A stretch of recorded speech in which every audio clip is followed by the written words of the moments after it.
All right. So, yeah, no, glad everybody can make it here. Even though it's a midweek midrash, we don't usually get a large gathering at these times, but hey, we're doing it. And it's so amazing to see the fellowship growing so very much so. You know, we have, what is it, 205 members now. Like, praise Yahuah. It's a milestone. And, you know, it's all for him. And we're all coming together for him. And it's really a blessing.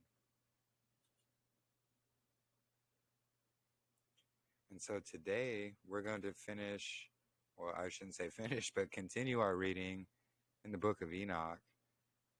And then I don't have anything planned after the reading, but if anybody wants to, you know, talk about anything or bring something up, or if anyone has questions, you're always welcome to add whatever you feel. So let me get Enoch on screen here. I'll try and zoom it in a bit, or maybe it already is. Sometimes when you zoom this in too much, it didn't do it. Cool.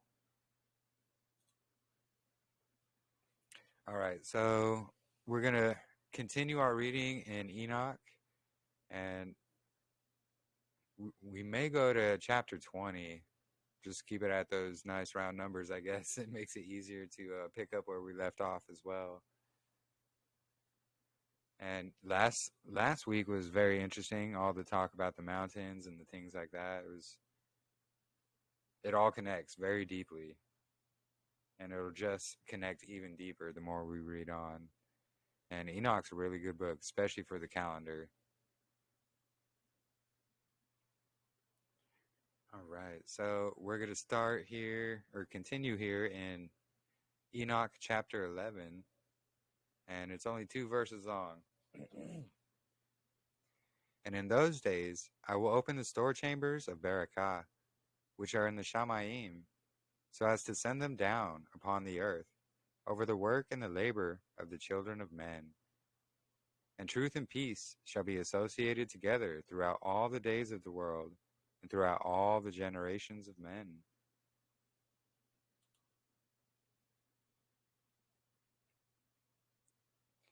Chapter 12. Before these matters, Enoch was hidden, and none of the children of men knew where he was hidden, and where he abode, and what had become of him. And his activities had to do with the watchers, and his days were with the Kodashim.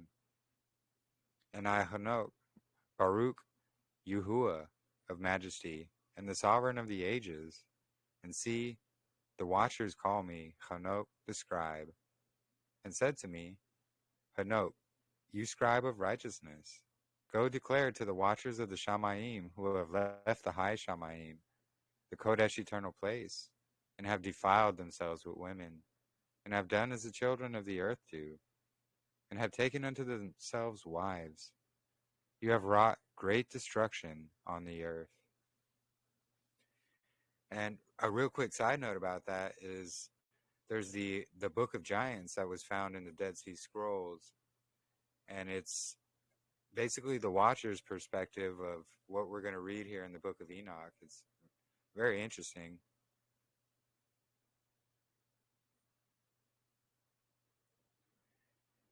And you shall have no peace or forgiveness of sin. And inasmuch as they delight themselves in their children, the murder of their beloved ones they shall see. And over the destruction of their children they shall lament, and shall make supplication unto eternity. But compassion and peace shall you not attain. And so this is the message to the watchers, the fallen ones. And chapter 13. And Enoch went and said, Azazel, you shall have no peace. A severe sentence has gone forth against you to put you in bonds. And you shall not have toleration nor request granted to you, because of the unrighteousness which you have taught. and because of all the works of wickedness and unrighteousness and sin which you have shown to men.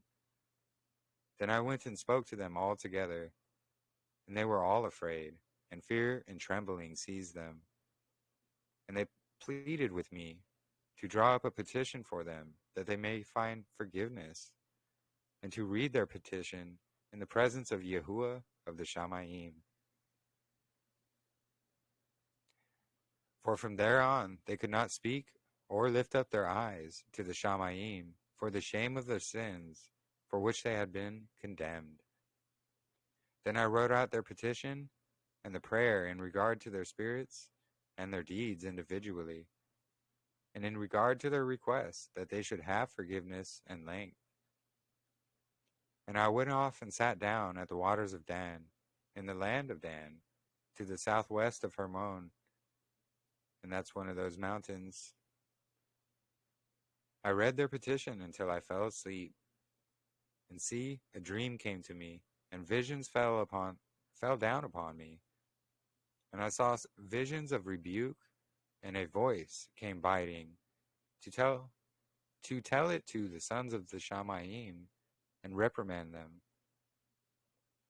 And when I awoke, I came unto them, and they were all sitting gathered together, weeping in Abesiel, which is between Lebanon and Senneser, with their faces covered.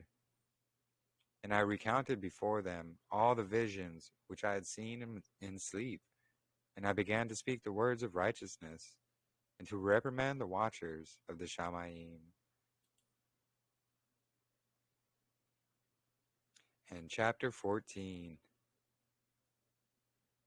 The book of the words of righteousness, and for the reprimand of the eternal watchers, in accordance with the command of the Kodesh Great One in that vision.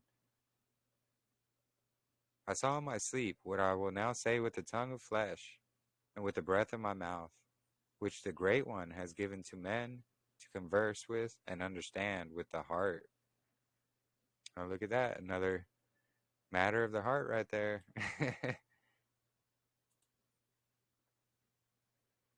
As he has created and given to man the power of understanding the word of wisdom, the Ruach, so has he created me also, and given me the power of reprimanding the watchers, the children of the Shamayim. I wrote out your petition, and in my vision it appeared thus, that your petition will not be granted unto you throughout all the days of eternity, and that judgment has been finally passed upon you, even so will not be granted unto you. And from here on you shall not ascend into the Shamayim, into all eternity. And in bonds of the earth the decree has gone forth to bind you for all the days of the world. And previously you shall have seen the destruction of your beloved sons, and you shall have no pleasure in them, but they shall fall before you by the sword. And your petition on their behalf shall not be granted, nor yet on your own, even though you weep and pray and speak all the words contained in the writing which I have written. And the vision was shown to me thus. See, in the vision, clouds invited me, and a mist summoned me, and the course of the stars and lightnings sped and hastened me. And the winds in the vision caused me to fly, and lifted me upward, and carried me into the Shamayim. And I went in until I drew near to a wall which is built of crystals, and surrounded by tongues of fire, and it began to terrorize me. And I went into the tongues of fire, and drew near to a large house which was built of crystals. And the walls of the house were like a mosaic floor of crystals, and its groundwork was of crystal. Its ceiling was like the path of the stars and the lightnings, and between them were fiery cherubim, and their Shamayim was as water. A flaming fire surrounded the walls, and its portals blazed with fire. And I entered into that house, and it was hot as fire and cold as ice. There were no delights of life therein, and fear covered me, and trembling took a hold of me. And as I quaked and trembled, I fell upon my face, and I saw a vision, and see, there was a second house, greater than the former, and the entire portal stood open before me, and it was built of flames of fire. And in every respect it so excelled in splendor and magnificence and extent that I cannot describe to you its splendor and its extent. So he was seeing that New Jerusalem there, and it's so magnificent, he can't even describe it. Can you imagine? And its floor was fire, and above it were lightnings and the path of the stars, and its ceiling was also flaming fire. And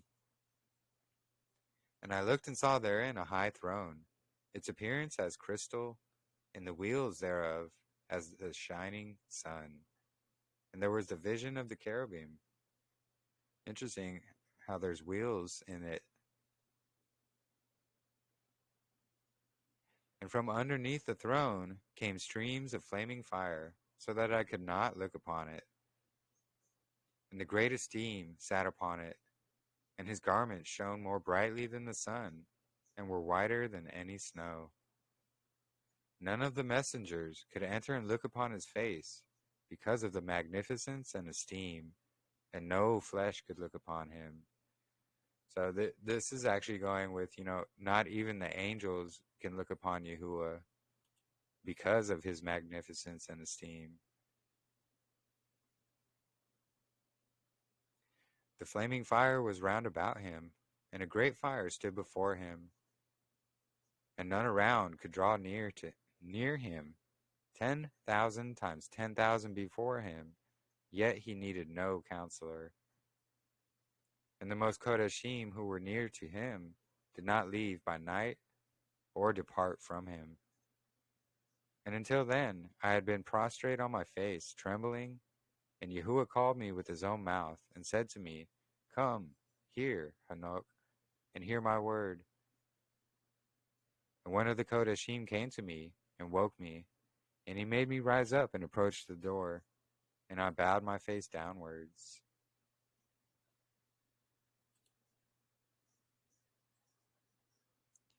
Chapter 15. And he answered and said to me, and I heard his voice, Fear not, Enoch, you righteous man and scribe of righteousness. Approach here and hear my voice. And go, say to the watchers of the Shamayim who have sent you to intercede for them. You should intercede for men, and not men for you. Why have you left the high Kodesh and the eternal Shamayim, and lain with women, and defiled yourselves with the daughters of men, and taken to yourselves wives, and done like the children of earth, and begotten giants as sons? And though you were Kodesh, spiritual, living the eternal high, you have defiled yourselves with the blood of women, and have brought forth with the blood of flesh, and, as the children of men, have lusted after flesh and blood, as those also do who die and perish.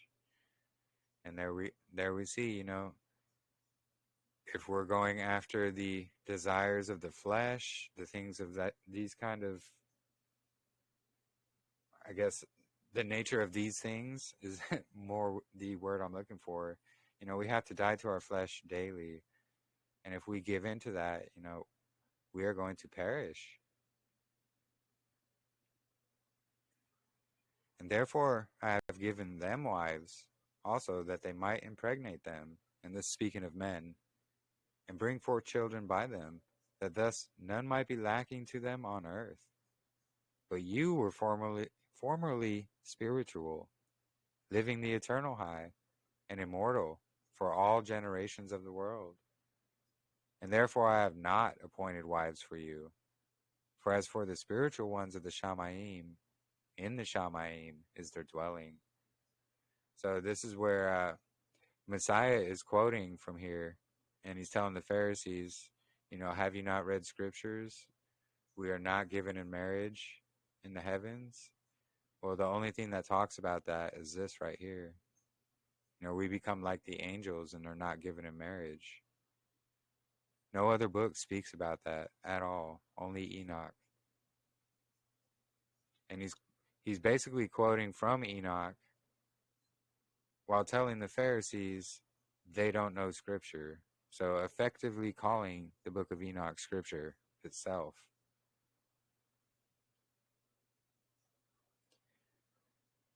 And now the giants, who are produced from the spirits and the flesh, shall be called evil spirits upon the earth, and on the earth shall be their dwelling. So this is where the demons came from.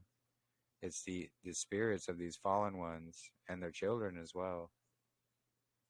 Evil spirits have proceeded from their bodies, because they are born from men and from the Kodesh watchers, is their beginning and primal origin. They shall be evil spirits on the earth, and evil spirits shall they be called. As for the spirits of the Shamayim, in the Shamayim shall be their dwelling. But as for the spirits of the earth, which were born upon the earth, on the earth shall be their dwelling. And the spirits of the giants afflict, oppress, destroy, attack, do battle, and work destruction on the earth, and cause trouble. They take no food, but nevertheless hunger and thirst, and cause offenses. And these spirits shall rise up against the children of men and against the women, because they have proceeded from them. Yep, nothing new under the sun. We still see the same thing going on today.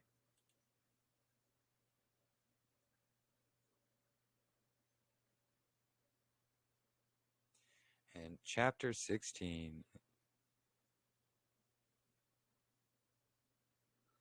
From the days of the slaughter and destruction and death of the giants, from the beings whose flesh, the spirits, having gone forth, shall destroy without incurring judgment.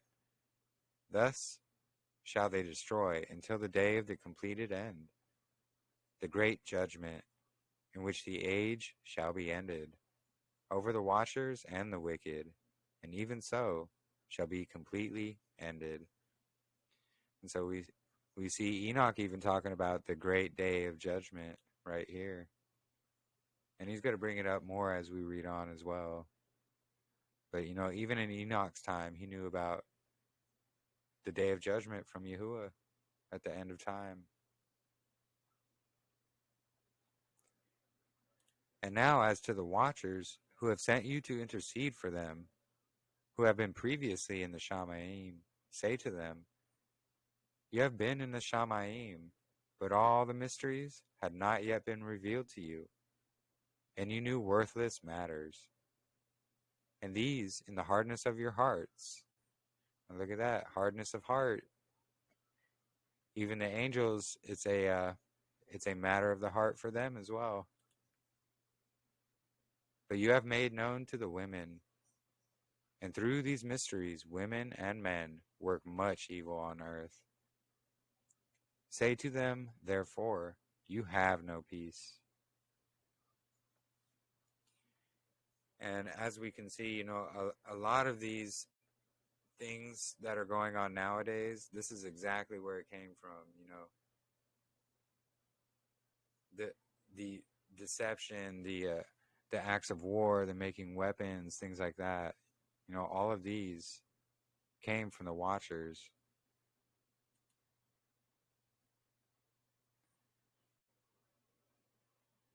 Chapter 17.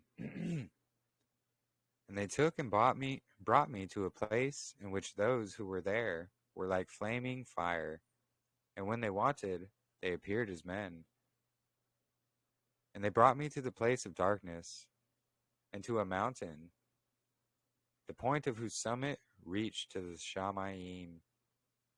And I saw the places of the lights, and the treasuries of the stars, and of the thunder in the uttermost depths, where there were a fiery bow and arrows, and their quiver, and a fiery sword, and all the lightnings. It's pretty interesting how frequently he mentions lightnings here.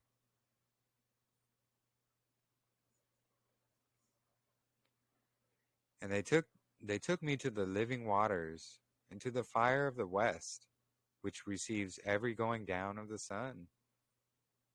Interesting. And I came to a river of fire, in which the fire flows like water, and discharges itself into the great sea towards the west. And I saw the great rivers, and came to the great river, and to the great darkness, and went to the place where no flesh walks. I saw the mountains of darkness of winter, and the place where all the waters of the deep flow. And I saw the mouths of all the rivers of the earth, and the mouth of the deep.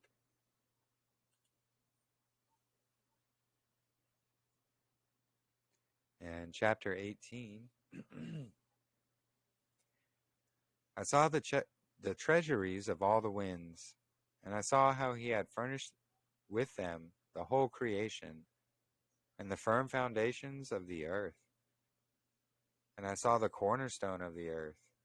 I saw the four winds which bear the earth, and the firmament of the Shamayim. Yep, he saw all of this. He was taken up to Yahuah's position. He saw the firmament, all these things. And I saw how the winds stretched out the vaults of the Shamayim, and to have their station between the Shamayim and the earth. These are the pillars of the Shamayim. I saw the winds of the Shamayim, which turn and bring the circumference of the sun and all the stars to their going down. I saw the winds on the earth carrying the clouds. I saw the paths of the messengers. I saw at the end of the earth the firmament of the Shamayim above. And I proceeded and saw a place which burns day and night, where there are 7 mountains of magnificent stones, 3 towards the east and 3 towards the south. And as for those towards the east, one was of a colored stone, and one of pearl, and one of jacinth, and those towards the south of red stone. But the middle one reached to the Shamayim like the throne of Elohim, of alabaster, and the summit of the throne was of sapphire. Pretty amazing. Are you listening there, Sister Marissa?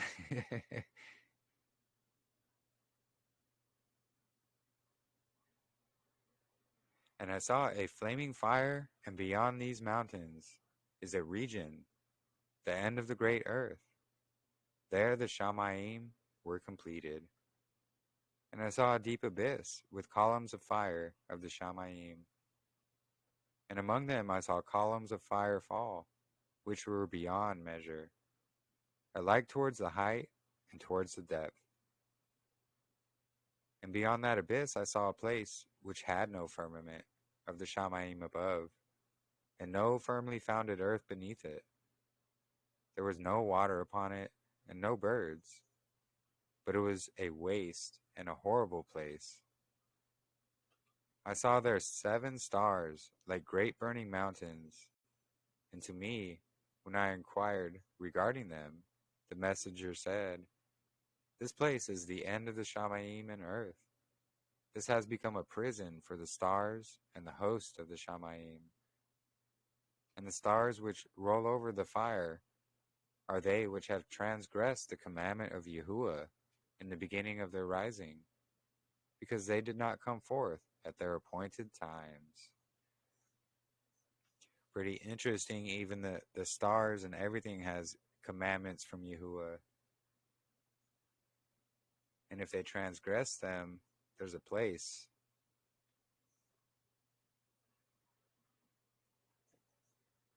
And he was wroth with them and bound them until the time when their guilt should be completely ended for 10,000 years.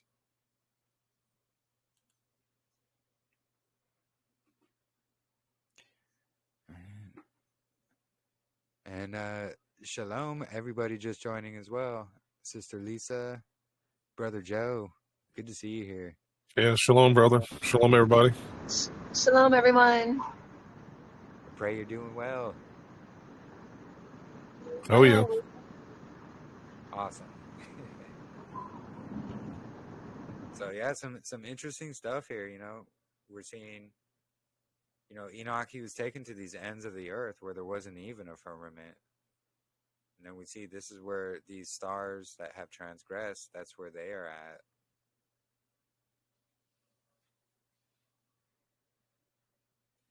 And chapter 19 here. And Uriel said to me, here shall stand the messengers who have connected themselves with women, and the spirits, assuming many different forms, are defiling mankind, and shall lead them astray into sacrificing to demons as mighty ones, until the great day of judgment, in which they shall be rightly ruled, until they are made an end of. And there again we see it's speaking about that great day of judgment, the day of judgment of Yahuah. And the women also of the messengers who went astray shall become demons. And I, Enoch, alone saw the vision, the end of all matters, and no man shall see as I have seen. So pretty interesting here that, we see those the women, who were defiled by the watchers, they also became these demon spirits. This is why, you don't see... Oh, go ahead. Oh, sorry, I was going to say, is that the mermaids? Have you heard of that? Yeah, no, that I've heard of that actually, that they became sirens. There's a name. Yeah, sirens. I just wanted to also just chime in back in the last chapter. You said something about 10,000 years. What's with that? Yeah, I know, right? Yeah. I think... Go back and find it here. Sorry, I couldn't stop back then because I had my hands in dough. No worries, sister. But I think this also has to do with what Sister Miranda was talking about as well, that, it's not just a 7,000 year timeline, because we see there's 10 generations in Enoch. And then that 10,000 years, where is it? Let me find it here. Oh, here it is. So yeah, what is it? Enoch 18, verse 16. Yeah, for 10,000 years. And is Miranda in here tonight? No. It's all right. But this is going to go with what she was presenting, I think, a few months ago, actually. Because a lot of people like to say, we have that 7,000 year timeline and that's it. But we're going to get into it soon as well. But there's 10 generations here in Enoch spoken about. And if every that might be generation why. is 1,000 years. That might be why so many people disqualify Enoch, perhaps because of those numbers. I don't know, maybe. Yeah. I don't know the whole truth yet. Yeah, no, that was a good thing to point out there, because they like to discredit Enoch because of the numbers, and then specifically what we've been reading about is the fallen angels being with the women and then creating the Nephilim. Because there's some people who think, oh, it's the sons of Seth that came down, or the sons of Seth that created all these Nephilim beings and things like that. And we know that actually came from Rabbi Akiva and his teachings and his followers. And it was all to discredit the book of Enoch. And the watchers being the ones that came down doing these things. How long is 20 here? Oh man, we're already at 20. Look at that. That went quicker than I expected. Well, maybe we could keep going after 20 then, because they don't seem to be too long here.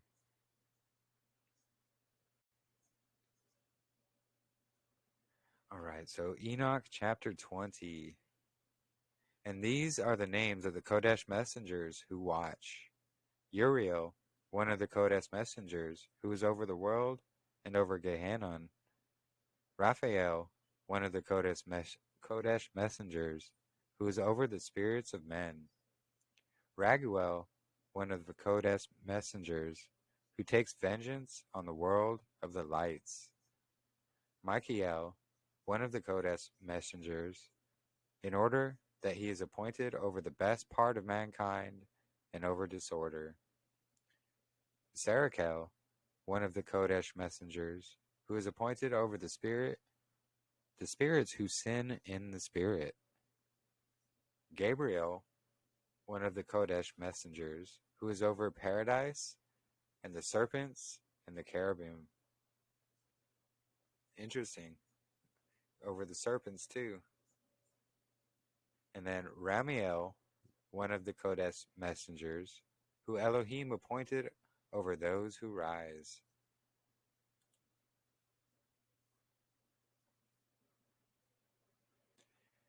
And chapter 21. And I proceeded to where matters were disordered.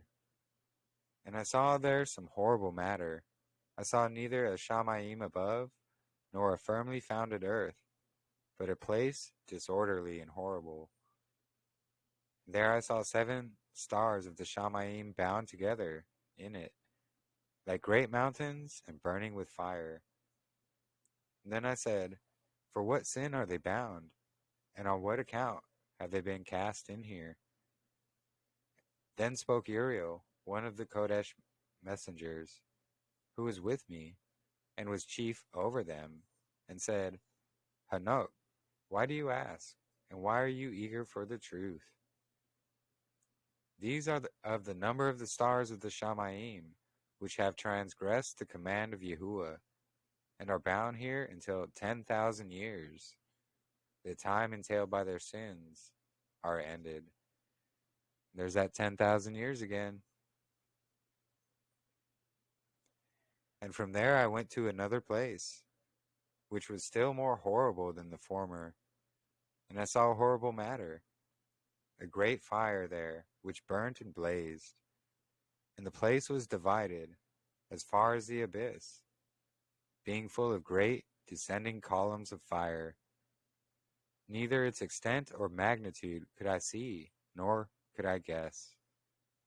And then I said, how fearful is this place, and how terrible to look upon. Then Uriel answered me, one of the Kodesh messengers who was with me, and said to me, Enoch, why have you such fear and terror? And I answered, because of this fearful place, and because of the spectacle of the pain. And he said this to me, this place is the prison of the messengers, and here they will be imprisoned forever. So we don't even see a timeline for this, it's just forever.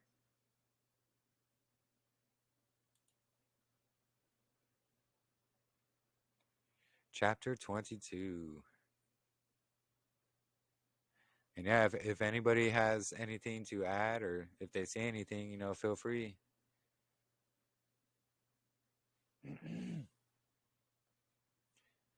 I went to another place, and he showed me in the west another great and high mountain of hard rock. And there was in it 4 hollow places, deep and wide, and very smooth. How smooth are the hollow places, and deep and dark to look at. Then Raphael answered, one of the Kodesh messengers, who was with me, and said to me, these hollow places have been created for this very purpose, that the spirits of the beings of the dead should assemble there, even that all the beings of the children of men should assemble here. And so we're seeing he's seeing Sheol right here. This is Sheol. And these places have been made to receive them until the day of their judgment, and until their appointed time, until the great judgment upon them. And so there we see all men's souls, they will go into Sheol until this great day of judgment, except for the ones that made it out for the millennial reign.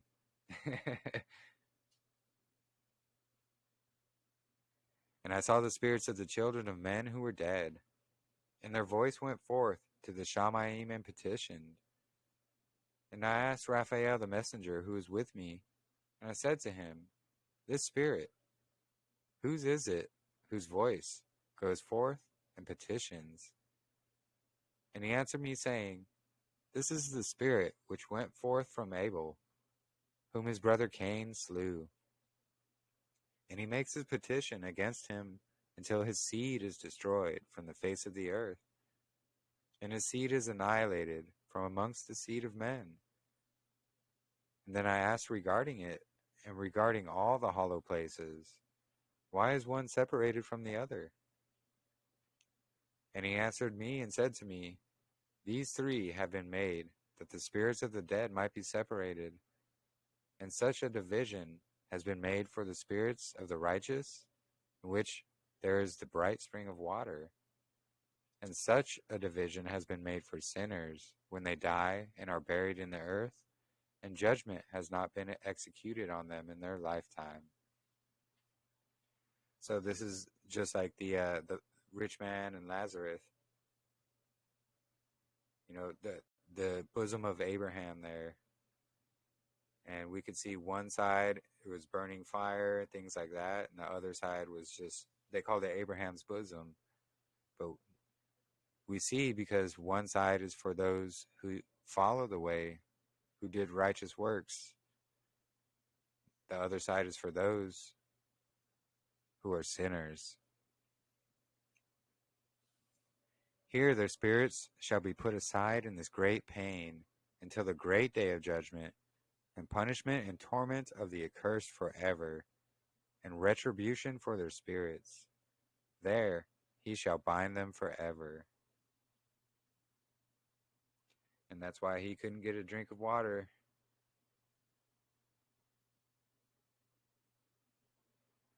And that's definitely not a place we want to end up being. So we definitely strive to make it into that kingdom, to be in Abraham's bosom when we go to Sheol until that day of judgment.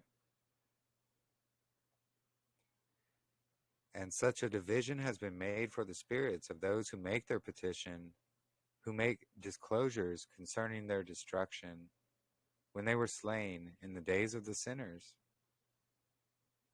Such has been made for the spirits of men who were not righteous, but sinners, who were complete in transgression, and of the transgressors they shall be companions.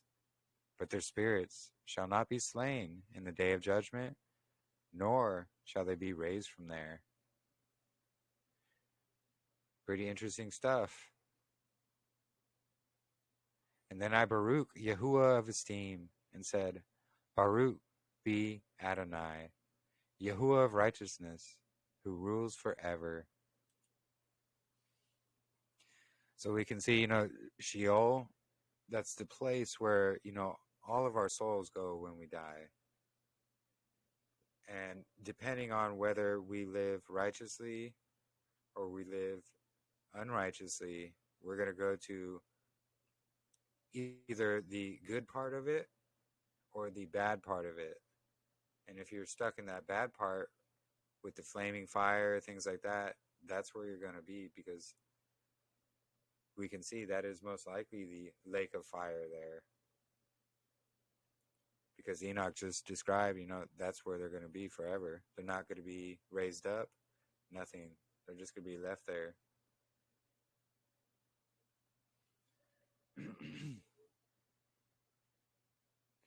And chapter 23. From there I went to another place to the west of the ends of the earth, and I saw a burning fire which ran without resting, and did not cease from its course day or night, but regularly. And I asked, saying, what is this which does not rest? Then Raguel, one of the Kodesh messengers, who was with me, answered me and said to me, this course of fire which you have seen is the fire in the west, which pursues all the lights of the Shamayim.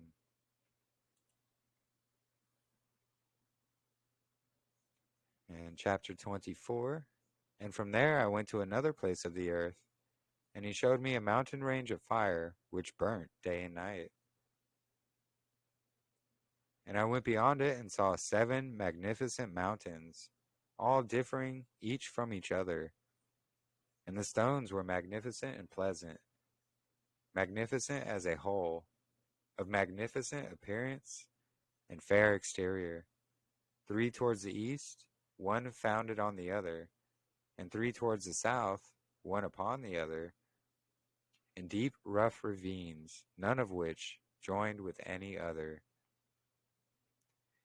And the 7th mountain was in the midst of these, and it excelled them in height, resembling the seat of a throne, and fragrant trees encircled the throne. And among them was a tree, such as I had never yet smelled, neither was any amongst them, nor were others like it. It had a fragrance beyond all fragrance, and its leaves and blooms and wood wither not forever. And its fruit is pleasant, and its fruit resembles the dates of a palm. So I'm sure we know what is being described here, and it's the Garden of Eden on this 7th high mountain in the midst of all the other mountains, in the midst, in the north.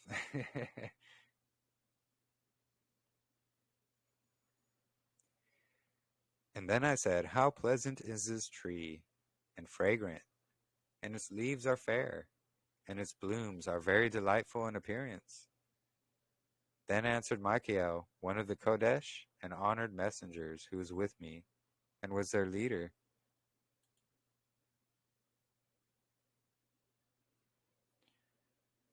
"25. And he said to me, Enoch, why do you ask me regarding the fragrance of the tree? And why do you want to learn the truth? Then I answering him, saying, I want to know about all matters, but especially about this tree. And he answered, saying, this high mountain which you have seen, whose summit is like the throne of Elohim, is his throne, where the Kodesh Great One, Yahuah of esteem, the eternal sovereign, will sit, when he shall come down to visit the earth with goodness." Look at that. Yahuah himself coming down to visit the earth. We've talked about that before, but and as for this fragrant tree, no mortal is permitted to touch it until the great judgment, when he shall take vengeance on all, and bring it to its end forever. It shall then be given to the righteous in Kodesh. Its fruit shall be for food to the elect, and it shall be transplanted to the Kodesh place, to the Hayakal of Yahuah, the eternal sovereign, to the temple of Yahuah. Then they shall rejoice with joy and be glad. And into the Kodesh place they shall enter, and its fragrance shall be in their bones. And they shall live a long life on earth, such as your fathers lived.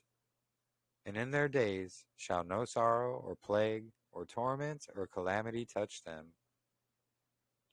And then I Baruch, the Elohim of esteem, the eternal sovereign, who has prepared such matters for the righteous, and has created them and promised to give them.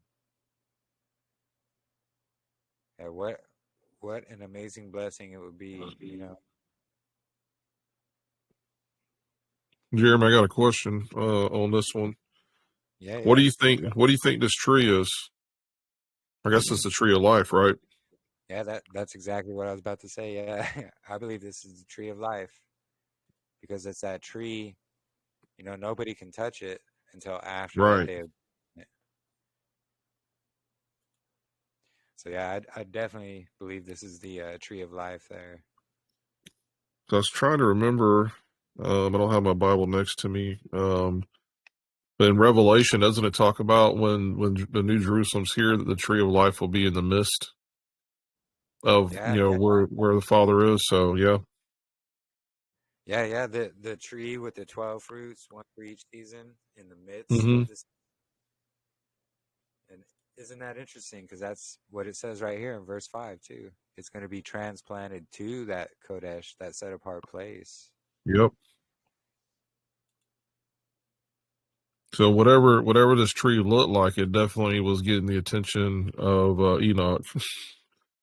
He's like, yeah, I want to know all things, but I really want to know about this tree right here. This tree, yeah, I got to know about it. Yeah.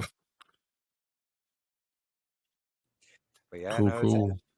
it's definitely that tree of life, and that's just more confirmation that the book of Enoch is legitimate as well.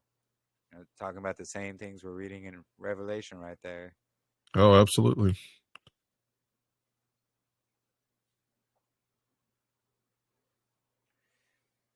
And then, so we have chapter 26 next. And I went there to the middle of the earth, and I saw a Baruch place in which there were trees with branches abiding and blooming. And there I saw a Kodesh mountain. And underneath the mountain to the east there was a stream, and it flowed towards the south. So as we see, actually, is Marissa here? Let me check. No, she's missing all these good parts right here. But look at this. So he's taken into the middle of the earth, the midst of the earth. And that's where he saw this set apart mountain. The mountain in the north. The same mountain described in the previous chapters that we read about, that is the place of his throne, the set apart city. So all of these are just connecting even more to the importance of the north. That's where Yahuah has his place. And unfortunately, if you believe we live on a spinning ball in a vacuum, it's going to be hard to understand the concept of the north and what's going on there.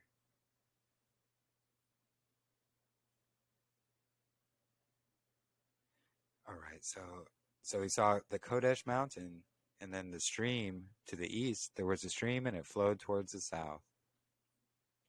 And I saw towards the east another mountain higher than this, and between them a deep and narrow ravine, wherein also ran a stream underneath the mountain. And to the west of there was another mountain, lower than the former, and and of small height, and a ravine deep and dry between them. And another deep and dry ravine was at the extremities of the three mountains. And all ravines were deep and narrow, of hard rock, and trees were not planted upon them. And I marveled at the rocks, and I marveled at the ravine. Truly, I marveled very much. Now he was just looking around, just like, wow. Everywhere he's going, he was just seeing all this. And I believe it's because he's seeing, that glory of Yahuah right there, and then everything that he made, even the things that we cannot see, he was able to see, because Enoch was taken up to the position of Yahuah, well, to where he is at, and he was able to look and see all these things. Hey, Jeremy. So the people are protected, when he protects the people on the mountain. Is this where they were? interesting. It just may be that place, you know? Because I was wondering about all the streams and that. It's like plenty of water source. Yeah. And I think, I'm not sure which chapter, but it gets into the 4 rivers that come out from the north right there as well. And the land that is divided by these 4 rivers. And then when we look on these, old school Mercator maps and things like that, we see that mountain in the north and then the 4 rivers that divide the land in 4 parts in the north. Yeah, right. But yeah, no, that may be the place where he protects his people for sure.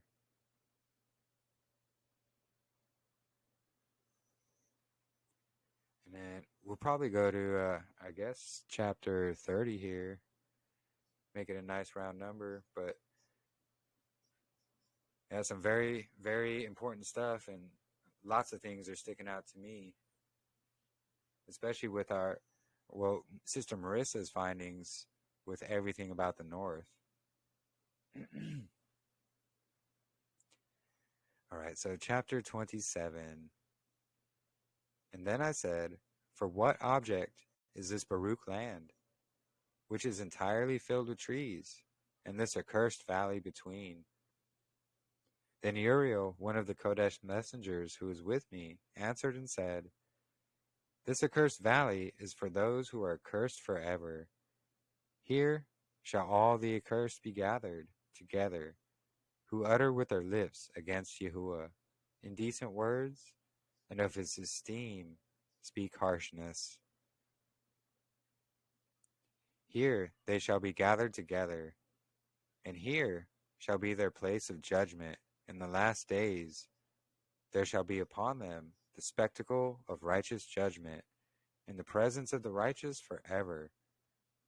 Here shall the compassionate Baruch Yahuah of esteem, the eternal sovereign. And so we can see on that great day of judgment, that's where everybody's going to be gathered. And we will all be judged righteously and according to our own works.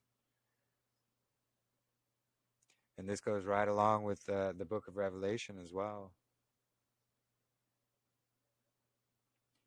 In the days of judgment over the former, they shall Baruch him for the compassion in accordance with which he has assigned them. And then I Baruch Yahuah of esteem, and proclaimed his esteem, and exalted him magnificently.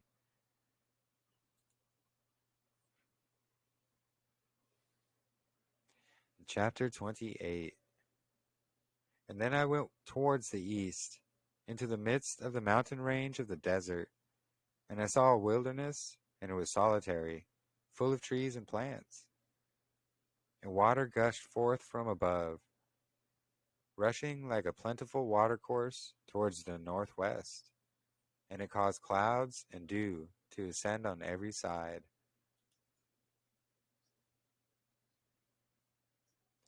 Chapter 29. Some of these chapters are just really short, like 2 verses. And then I went to another place in the desert, approached to the east of this mountain range, and there I saw aromatic trees, exhaling the fragrance of frankincense and myrrh, and the trees also were similar to the almond tree.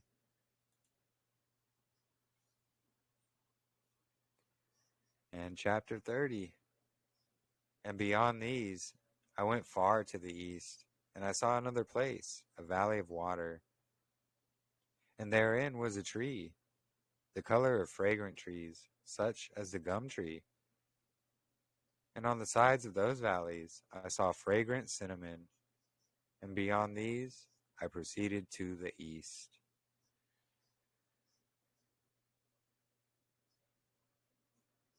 Pretty amazing stuff there. So yeah, we can see, we can definitely see them, the tallest mountain reaching the firmament in the midst of the earth that looks and has the appearance of his throne because it is his throne. And then around that mountain is going to be all these other mountains and the valleys, and then we have the eastern section, then south, then west, and then the north. And the north is going to be basically where everything begins, because that's exactly where Yahuah's esteem is placed, right there on Mount Zion. And it's really amazing getting back into these chapters, actually, because I didn't realize how many verses actually speak about it right there in the north, in the midst of the earth.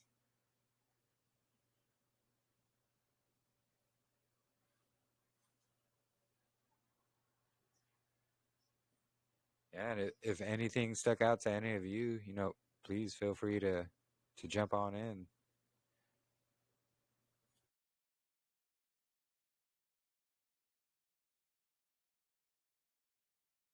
I did have a question for Jeremy. Have you or anybody else ever, excuse me, looked at the Book of Enoch that the God Culture put out? Actually, I know Sister Miranda has. She said she bought it. Man, it is loaded, bro. I'm talking about like you can actually pull it up like what you're doing now. You can go and get a free copy of it and download it. And that's what we did with me, Kyle and Jonathan when we did the 2-year study on Jubilees. Is Kyle would use the free one online, and I've got the books, and the books are amazing because it gives you like all these even these little chapters, the side notes on all of these chapters you just read. You could take a year going through all the connections. I mean, it's just loaded with all from Jubilees to the Bible, all the references in Revelation, Jude, Peter. I'm just kind of doing a quick little glance through here. And so then he's got notes that are just, like sometimes when you get in between the chapters, he'll have like really colorful, depending on if you buy the one that's in color or not. I opted to get the color ones, just easier on the eyes than everything being black and white, but Yeah. it just gives you, someone had brought up earlier about, why some people will dismiss the Book of Enoch, but a lot of it too, for me, is you haven't studied it out. And so for a lot of our Christian brothers and sisters and everyone else in the Torah movement, if you're not really studying it out and you're just going off of what someone else said, then that's all you're ever going to get. And so a lot of people will avoid it. But when you go back and you look at how much of what is said in the Book of Enoch is actually supported by Scripture, it makes a very solid case for this book. Because if it was that far off its rocker, then it wouldn't be lining up. I mean, like I said, if you get a chance, just go to thegodculture.net or .com or whatever it is, and you can download their Jubilees, Enoch. You can download, I think, the majority of their books for free, and use them as a study guide and stuff like that. But yeah, just the amount of information and connections in here would really make even much more richer, deeper study of the Book of Enoch. Yeah. No, I'll definitely have to go there and check that out for sure. Because I like the ones with the cross references and things like that, especially with Jubilees and all the rest of the scriptures. I think that's very important. Oh yeah. And hey, shalom, Sister Marissa. There she is. Shalom. Yeah, I like had to leave and come back like 5 times just now, but I got it to connect. Awesome. Yeah, I was wondering where you were, especially when I was reading these verses about the mountain in the north there. Read that verse again. I can't see it on the screen, Jeremy. Let me go back to it. I'm sorry. I'm gonna make you guys listen to it again. I'm sorry. No, it's actually a very, very important one. I think it's 27 is where and it really stuck out. No, it's 26. Got to be 26. Oh, yep, chapter 26 actually. So, and I went from there to the middle of the earth, and I saw a Baruch place in which there were trees with branches abiding and blooming. And there I saw a Kodesh mountain, and underneath the mountain to the east there was a stream, and it flowed towards the south. So I thought that one it really stuck out to me, especially with everything you found about the north there, sister. I was just like, wow. Yeah. Yeah, and how it says like in the middle of the earth right there. Exactly. Yeah. Oh, this is chapter 26. Yeah, in that presentation I have 24, 25, and I know that night um I'm telling you, like the Ruach got me out of bed to go find this stuff about the mountains. And that's what I came across was chapter 24. And I read 24, 25, 26. And I just kept reading because it was like there was just so much there. I love those chapters. Yeah. No, there really is like so much about it. And, the mountain in the midst of all the other mountains and all those things. Yeah. Really amazing. Yeah, good stuff. Book of Enoch, very important. And do you happen to have that website you can send there, Brother Joe? If you're able to drop it in chat. If not, no worries. I can find it. Yeah, I can get it for you. No problems. No worries. Awesome. But I look like did Miss Eva say that she has a copy of that as well? Yeah. Ava says she's got a copy of it. I know. Does Miss Marissa does she have a copy of that one, the God Culture one? No, I don't. So I was saying earlier, I don't know if you guys know, but you can go onto the God Culture, I think it's .com or something like that, but I'll look it up and I'll put it in the chat. But you can download it for free. The Book of Jubilees, Enoch. He's got a bunch of books in there that are free for download. But I was telling him, the references that his books have are incredible. Like right now, as we were reading through the chapters, there's like columns of references from Jubilees to the Bible to, just and giving you insights on, Ooh. it is slap full. And then there's Yeah, pages I in. want to Matter see of that. fact, what's really nice, the very beginning of the book, he breaks down for you who were the people of Qumran. He's got charts. He's got who defiled the second temple, the temple priest associations and the Dead Sea Scrolls, sons of Zadok. Talking about just it's the very front of the book before you even get to reading. Talks about the Hanukkah hoax. All this different things in there.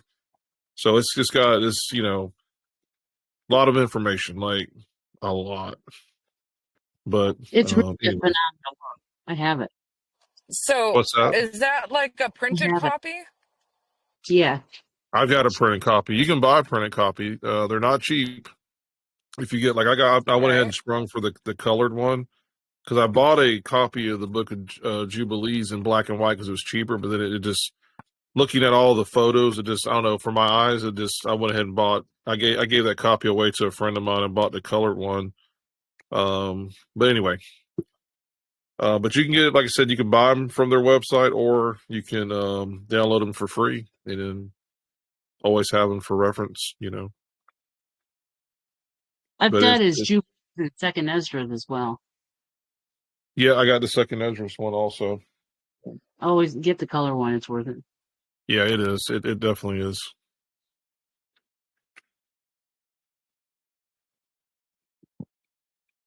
Yeah, Sister Kim has like every book, huh? I promise I'm not a hoarder. I might be actually, but it's only with scripture and herbs. That's it. And puppies. It might be puppies too. Aw, well, it's not bad to be a hoarder of scriptures. I don't think so. Yeah. Well, I would say this too for everybody. Buy your Bibles, buy your books now, because at any moment they shut this thing down. You just, even if you download the free copies, unless you've got a backup drive, or you put it somewhere else where you can access it.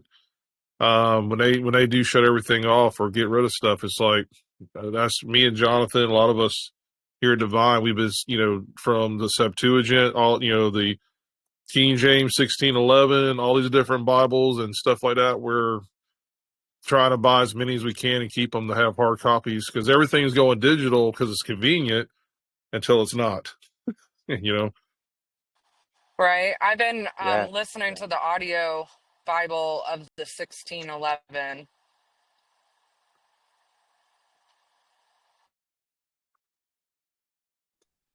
yeah. Audio Bible is good. You can listen to it while driving Yeah. Oh, Or or working. working, whatever.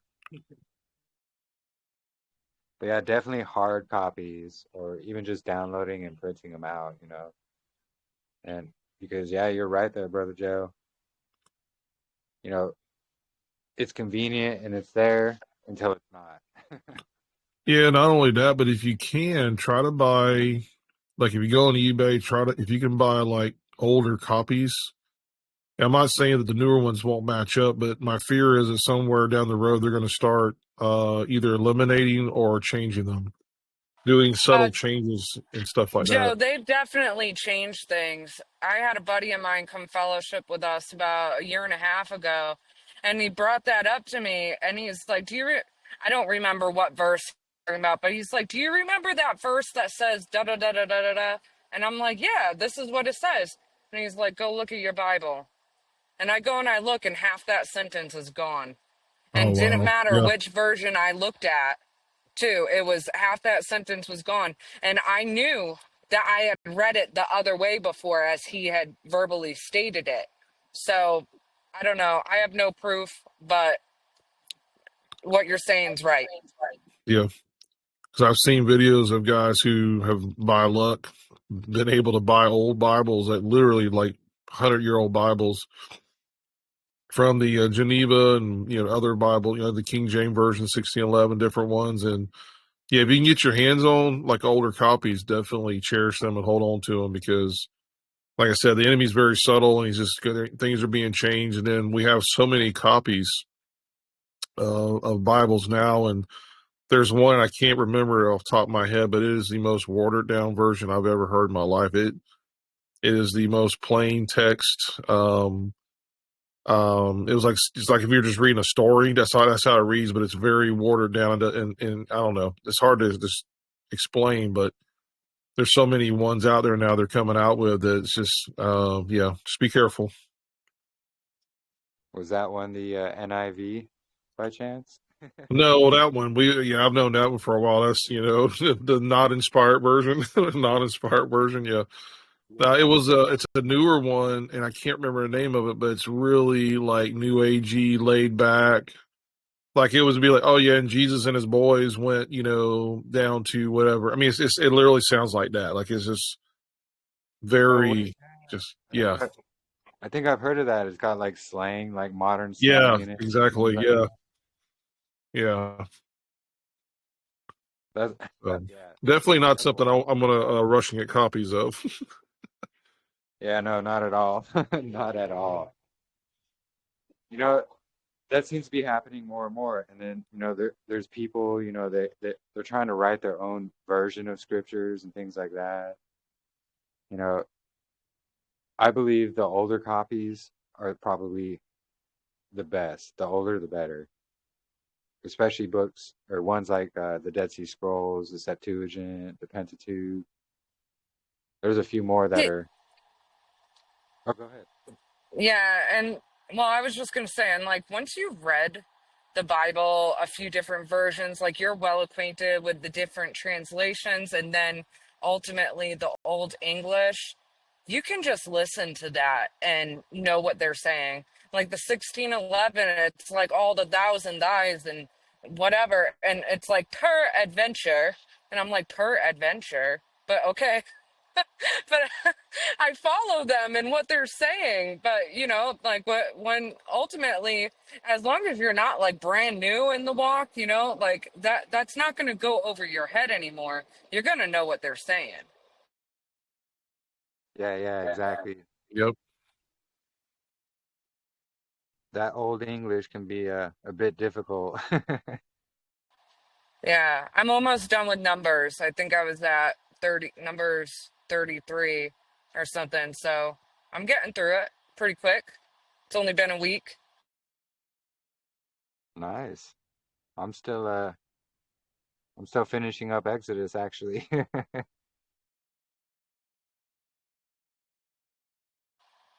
Gotta get a move on, Jeremy. Yeah, I know, right? I gotta catch up now.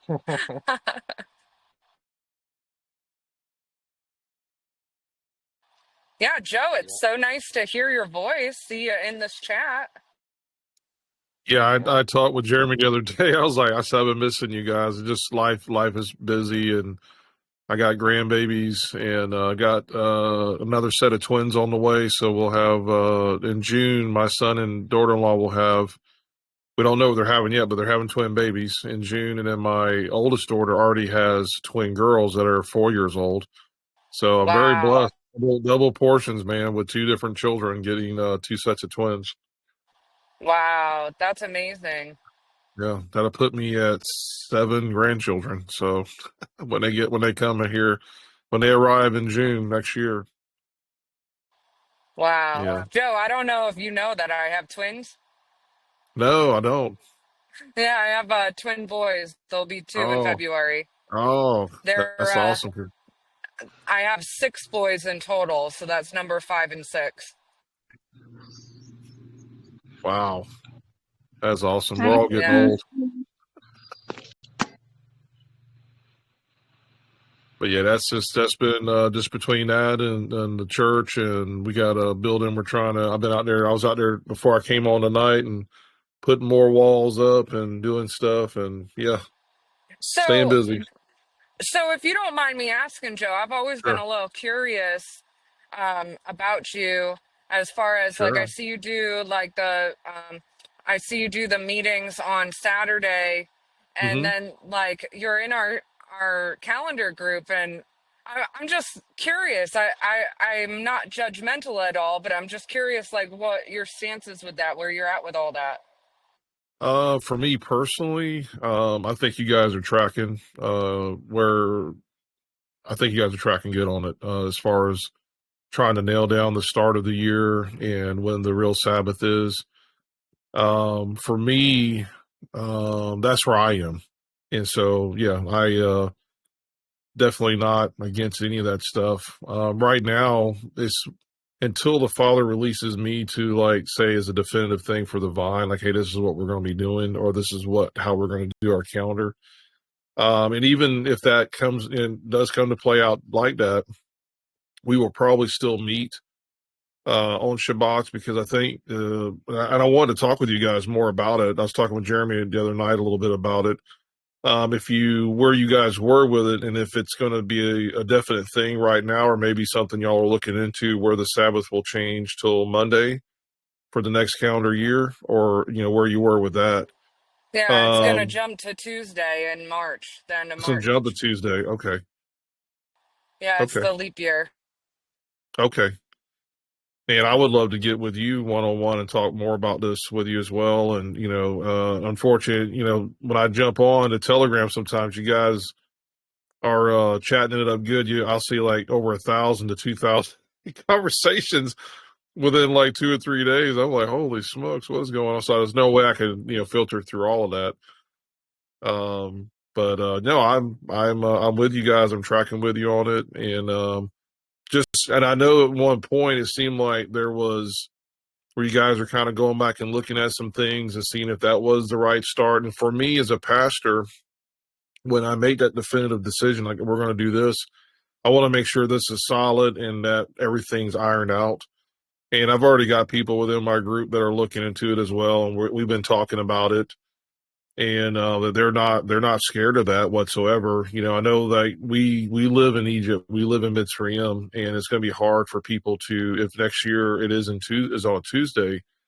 It's going to be hard for a lot of people who have to work the regular job to accommodate that. But I know we're going to have to do the best that we can to honor the Father on that day. But we'll probably still continue to meet on the weekly, Sabbath, or not Sabbath, or the weekly Saturday. for the sake of everyone being at, everyone can then come together and fellowship, together. So that's where I am right now with it. Yeah. So, okay, so you have an in-person fellowship. Do you lead that fellowship on Saturdays? Yeah. I'm a pastor. Yeah. Okay, okay, very cool. Yeah, Yeah. it's definitely going to be interesting moving forward to Tuesdays. Um, I I find that really like to have a Telegram fellowship to be a blessing because the people who are able to do that and even like regardless like we can all meet here on Tuesdays, but then I know that's going to be challenging for a lot of people. Even I have an in-person fellowship here. It's just like a in our living rooms kind of fellowship, but Hmm. we've already had that conversation as well, and just given like some of them have their kids in public school still, they're like, Saturdays would just be best, like if it's got to be a weekend, and Yeah. just to be able to gather in person. But yeah, so we're probably going to do that too. And then the Telegram fellowship on Tuesdays, like I'll definitely have off work, but I'm just blessed and fortunate enough to be self-employed that I can change my schedule like that. So Yeah. Amen. Absolutely. Yeah, it's a real quick story. Maybe you don't know, I've been in the ministry since the age of 18, got saved at 14, or started my salvation journey at 14, and been in the ministry since about the age of 18, always served, one aspect or another. Was a children's pastor for 9 years, led multiple home fellowship groups, just youth groups. I was kind of like the utility guy for a little while where I would just fill in where things were needed. But, and came into the Torah Walk 2015, the early part of 2015, and been doing this ever since. So yeah, the Father called me in 2000. I knew he was going to call me to be a pastor or a shepherd, so that he'd already put on my heart in 2014. It was time to start getting things in order and moving that direction. And just so for everyone on here knows, when I use the term church, I don't really look at it as a typical we church, and I don't want to do typical church. And nothing against churches and their fellowships and stuff like that, but I don't want. We have a building here the Father's blessed us with that we're working on right now, and that's primarily for fellowship. That's going to be hopefully used for the co-op for the homeschoolers. I don't want a building sitting throughout the week with nothing going on. I want that building to be utilized to the max for the kingdom. Have special have conferences. Would love to have as many of you guys at some point have like a big gathering to come here. wow. We've been blessed with almost 27 acres of land out here that's paid for. Someone paid for it. The land, the building right now as it sits is paid for. I just have the mortgage on my home and monthly bills, stuff like that. But the vision that I believe the Father gave me is it's about the people, it's about the gathering. It's not about just having a building that sits, empty throughout the week. The last place we had, which was about 30 minutes up the road before we moved out to the country, we were renting a space. And I remember I went to we have multiple ladies who homeschool, and I went to them. I said, "Hey, I don't want this building sitting here. We're renting this. Let's use it." So we literally, during the week, the whole entire space that we rented was transformed into a co-op. Probably had 15, 20 kids that were coming every day.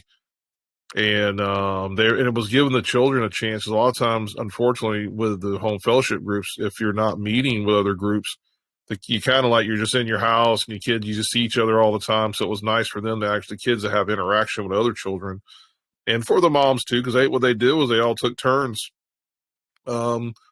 One lady was in charge of the social studies, another lady did the math, so it broke it up so that the one mom wasn't having to teach all the subject. They actually broke up. They were able to break up all the subjects with all the women, and that way it took a lot of the load off from them. So it was nice, and that's what I'm envisioning again when we get this building going. Is I want to see the kids having a safe place to come to, and especially with the land now, learning how to farm, learning how to, with the animals, different things like that. This is one of the many things I believe the Father is going to do out here with us. Joe, have you thought of putting in like RV sites or whatever on those 27 acres? Oh yeah. I've got an area right now. We had cleared out. It's probably, if I had to guess, it's probably close to 2 acres, if not bigger. Maybe probably about 2 acres. Maybe a little over 2 acres. We've got cleared right now, and that's my vision right now is to make that into a Sukkot area. We've got multiple trails on the property, some roads that are already been put in previous owners. And I'd love to put some cabins out here down the road and little makeshift cabins for people to come and rent during the year if they want to come out here and camp and, help bring in some funds for the ministry as well. So, yeah, Wow. absolutely. Or like a big pavilion for Sukkot. That would be cool. Yeah. Believe me, I'm a visionary person where I feel like the Me Father, and too. I'm all. And so I can see these things, and I just, of course, it takes money and stuff like that. But the Father, He always provides. But yeah, pavilions, campsites, just like I said, that's something I feel like the Father put on my heart was, to be able for His children to come and gather and worship together and fellowship and eat good food and all that stuff. Where are you located again? I saw Cheyenne in the chat. I'm in Cottageville, South Carolina. Hey, I'm Sumi, about. you're pretty close there. Yeah, Sumi's probably about 3.5, 4 hours away, I think. She lives near where my father lived. Yeah, I already checked. Nice. No, that's awesome. You know, But Wow. that's what Yahuwah provides and with the blessings. We're trying to do a similar thing here for our group as well. I know Marissa had a huge plan going there, and Yeah, so Joe, I currently I own a massage practice and I teach an apprenticeship program. So I train up people to become massage therapists. Um, but I'm on the track to buying this building from my landlord. Um, I feel like when something's of Abba, that it just falls into your lap. And so that conversation just kind of fell into my lap with him. And I could see Yah's hand writing everything on the wall since we moved here, really. But my goal is to turn it into a wellness center with, like holistic health, essentially. And then the space that I have to teach my school, I'd like to host Shabbat fellowships there. So it's not as big as like a church or anything, but it's something. And oh yeah, I have a good central point in Missouri where there's a lot of people that live around here, but they'll be like an hour away, 2 hours away. But I've had people come drive just to fellowship in my living room. So um, I'm hoping Jeremy will make his way out here and lead the fellowship group because that's not the gift that Yah gave to me. But right. I'm happy to be used in whatever way I can be in the pursuit of his kingdom and whatever work he wants me to do. So, yeah. That's awesome. Yeah, I mean, our little church that we rented back in Somerville was only 1,300 square feet, but man, we maximized that thing out. We could get up to 65 people comfortably in there, believe it or not, in 1,300 square foot. But we had 2 bathrooms. If you look at some of my old videos from our YouTube from about 3 or 4 years back, you can see the stage and stuff and all that we built. And but the place we have now is 3,000 square foot area for meeting, and then we have another 700 square foot that's going to be probably for the children. We have at least one other room for the littles. And another part that's going to be my office / our studio for doing the Anchor to Truth and the Vine videos and stuff like that. I And love that. But yeah, it's a blessing, definitely a blessing. But like I said, I want to break from. I know sometimes when we use those terms, the church and stuff like that, we get like a visual of a steeple and all that, and which won't be any steeples on Yeah. this building at all.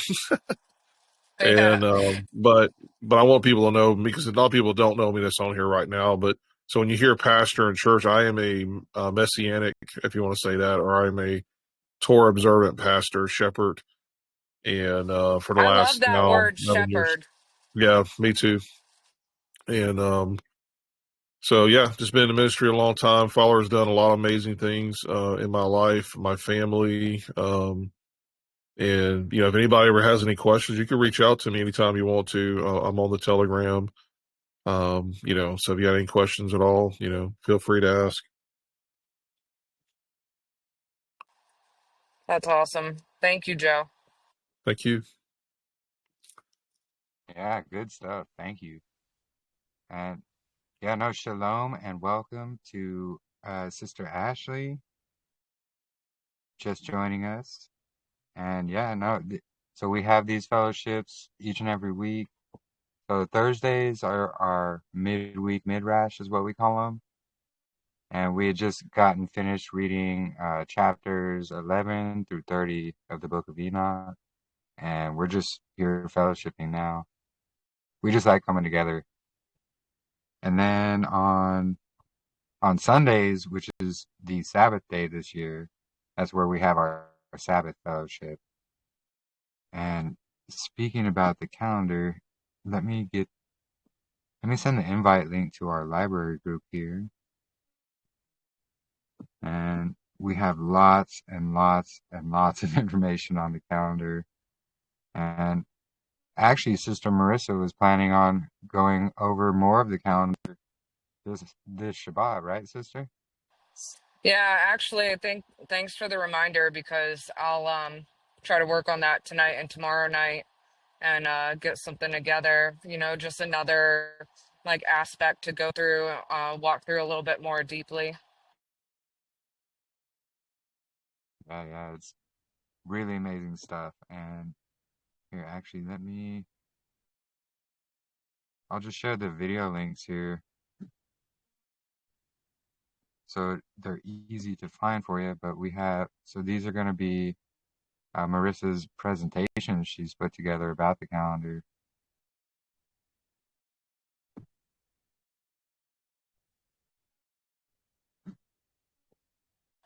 Yeah, and I'm always open to any questions, or like, maybe you found a verse and you're like, hey, what do you think of that? Or, have you read this before, or just want to bring something to my attention? Or if you feel like I'm wrong in any way whatsoever, like, please bring it up to me. I'm definitely not, the keeper of the knowledge on the calendar. It's something that I don't know why Yah put it on my heart to um, seek out and understand. And like, I just find it very fascinating, genuinely.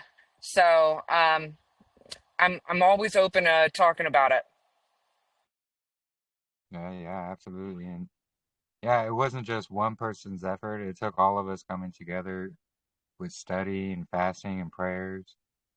But Yep. yeah, we're figuring it out, and Yahuwah is showing us definitely. And I am familiar with Michael Shabbat. Well, I'm glad you came here, sister, for sure.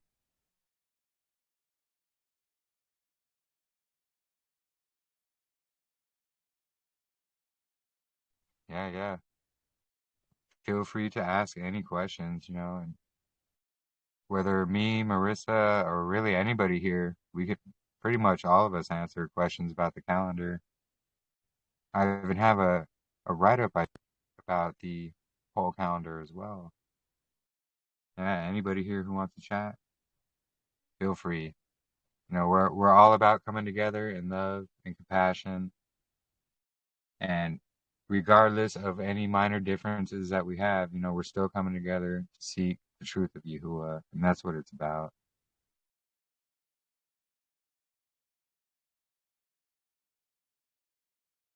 And speaking of that, I got to actually, so I have a write-up, but the calendar, so the part that goes over the calendar, I have to edit, which I'll probably need some help doing that though, Sister Marissa, with Yeah, your of course.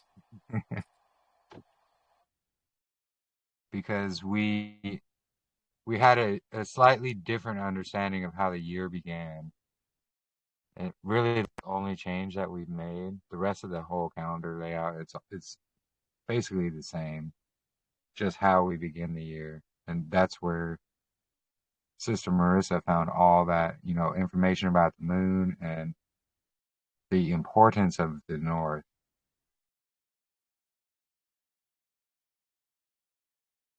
Awesome. Thank you, Sister Cheyenne, for sharing.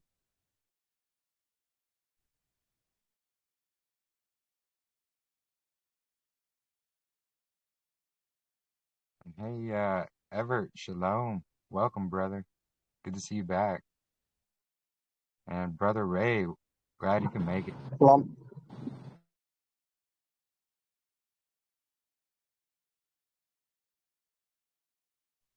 But yeah, if anybody here has any questions, feel free to ask. We try to be loving and compassionate in everything we do. Granted, there's been ups and downs in the past, but we've handled all these things, so we're really growing in love here, and it's truly amazing. All praise to the Most High.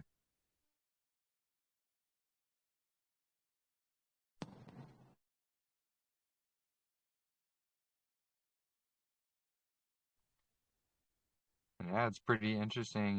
Yah's putting it on everybody's heart to build up things for the community, like in-person fellowships and having these buildings to be able to, be able to homeschool and do teachings and studyings at. The health and the wellness center, I guess is what you're calling it, Marissa. But all Torah observant, all for the Father, though. Praise Yeah. Yahuah.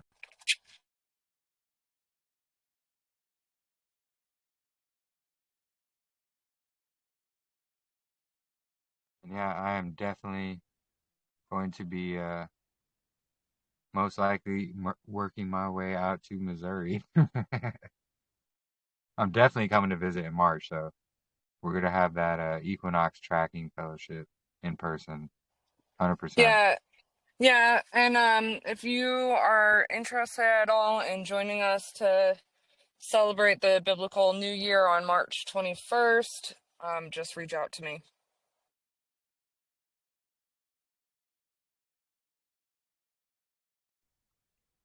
Yes, it's going to be fun and exciting. Praise Yah. Yeah, exactly, Sister Kim. Honestly, I feel like that as well, truly. I'm sure many of us do. Being pulled out of that pit of that mud and the mire.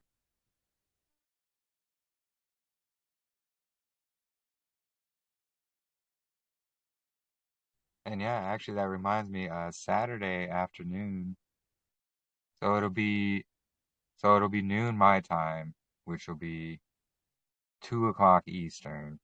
We're going to be having a health fellowship, basically. Talking about natural remedies, uh, natural medicines, uh, clean foods. You name it, we're going to be talking about it that day. Anything that's beneficial for us, and we have many brothers and sisters here who have a lot of great information that, I'm sure they're definitely going to be adding. So it'll be fun. Definitely beneficial as well.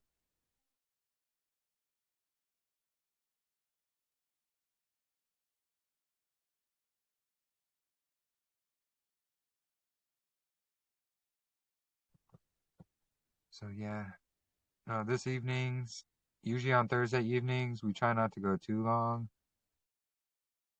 But usually on Sabbaths and things like that, sometimes we go for like 10, 12 hours.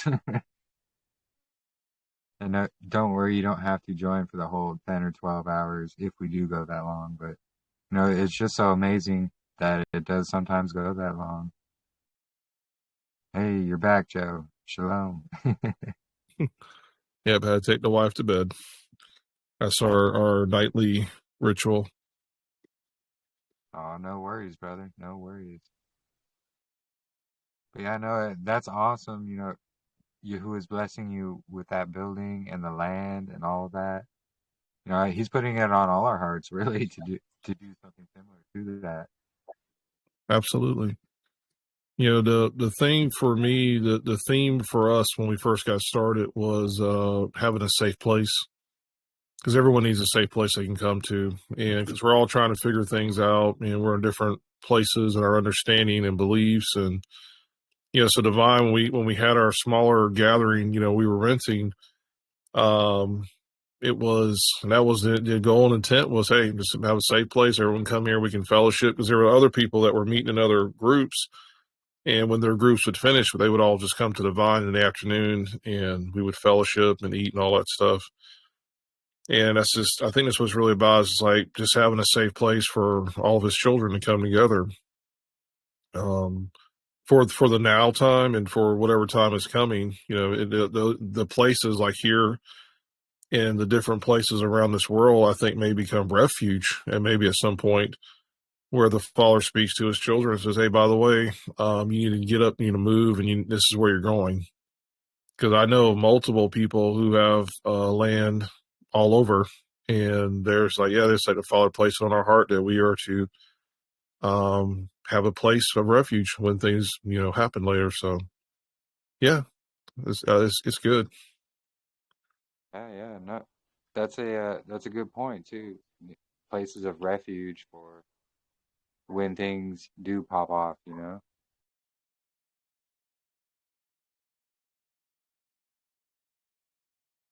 it's always good to have a safe place to go, and even for the children, especially in these times, we know about all that. Yeah, it's really sick what happens to children, but they're the ones that need the most protection, and they're the ones we should really be teaching the most as well. Like with my son, for example, I've been teaching him up in the way since he's been 3 years old. He's 11 now, and he knows more than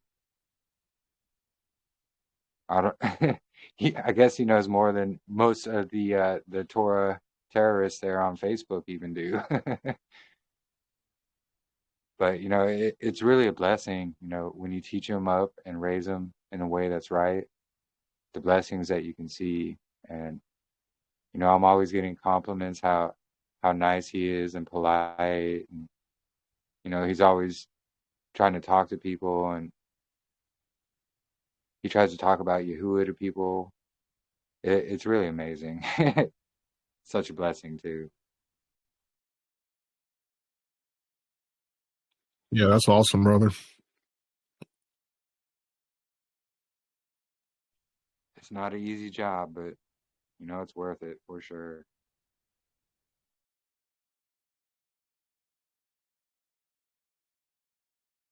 Oh, we got Sister Kim with the examples of God Culture's book there, Book of Enoch. Figured I'd share. Well, I got it sitting right here. It's just so colorful. It's neat. Yeah, and wow, they really do got a lot of references in there, huh?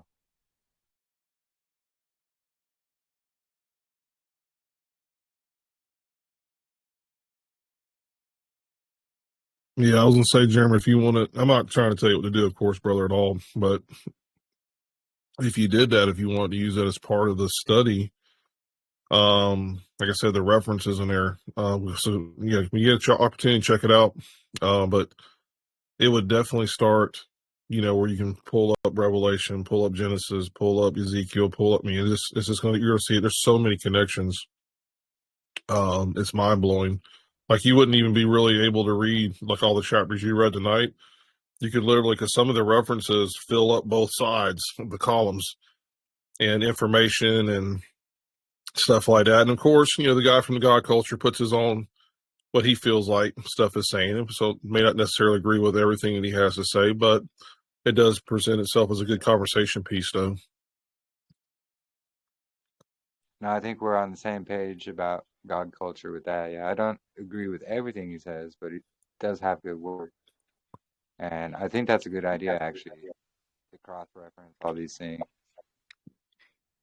Do a real, deep study on it. I was actually thinking about that while I was reading it. I was like, I should have cross-referenced all these. And that book it's Tim Schwab or God Culture's Book of Enoch.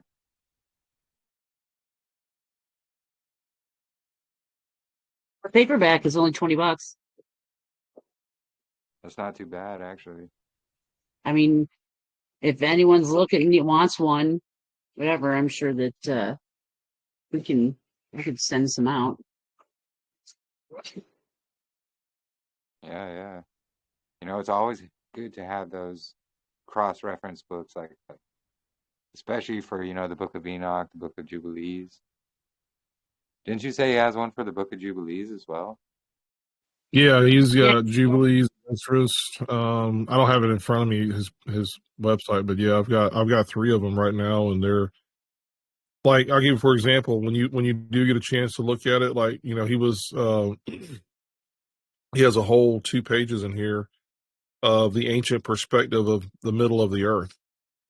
So those chapters you just read about, I think that was in the Middle Earth, like chapter 26 and stuff like that. The whole next 2 pages has, what he believes is evidence of there actually being a Middle Earth, and then it shows like that one map that we've all seen, I'm sure, the one where it shows the North Pole and it's got the like the Mount Zion or the type of mountain in the middle and the 4 rivers coming out. So he has another little discussion on the side about that. And then when you were reading 27, then right next to 27, he's got like another whole page of Armageddon speaking about that. And then when you were reading 28, 29, and the next page over from that showing the world, another type of world map, and he's talking about the Garden of Eden, Jubilees, connections, Heavenly Mount Zion, North Pole, all kinds of stuff. And he's got like pictures and stuff like that to go along, illustrations to go along with it. Interesting. I'll definitely have to get that. I think you may have to get that too, Marissa, huh? Oh yeah, for sure. There's illustrations. Hello. Yeah. It's Gonna got have to get it in pictures. color. Yeah, definitely. If you can afford to get it in the colors, it's easier. I don't know why the black and white I didn't like it wasn't easy on the eyes, but the colored pages are definitely a lot easier on the eyes. Yeah, for sure.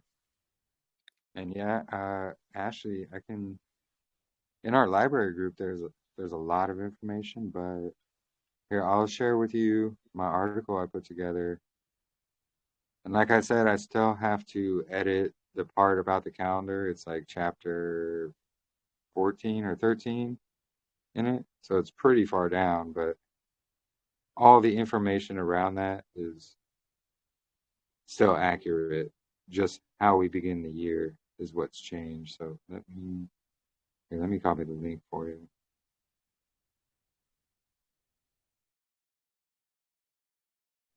And it took quite a while to put this all together, but I have sources cited, all these things, and I tried to make it easy so you can click on the chapters there at the beginning, and then you at the end and beginning of each chapter you can go to the top of the page or the sources, things like that.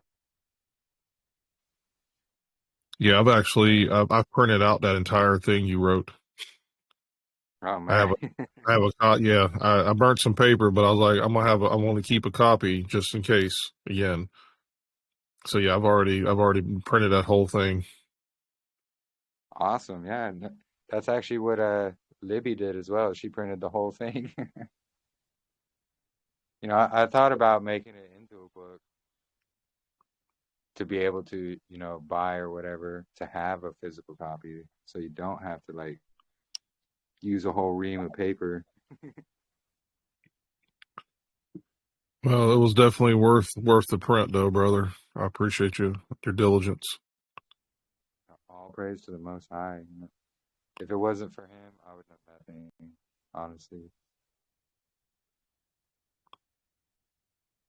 And Northport, Florida.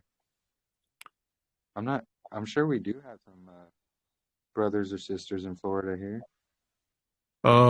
Ashley, is that anywhere near any of the military bases? I'm trying to remember because one of the guys is with me, Jonathan. His dad and mom are military, and they're Torah observant. I can't remember I think it's with the Army. I think he's with. Anyway, they're living on. He's semi-retired, so he's living at one of the bases in Florida. Can you hear me? Oh, we can hear you a Oh, little because bit. you're a little low. I am so not technically advanced. Let's just say that.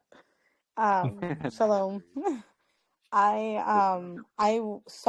I'm good friend, well, recently good friends with Natalie Allen. Um, I'm pretty sure you guys are maybe familiar with her. Um, Oh yeah. and she posted something Oh on, yeah.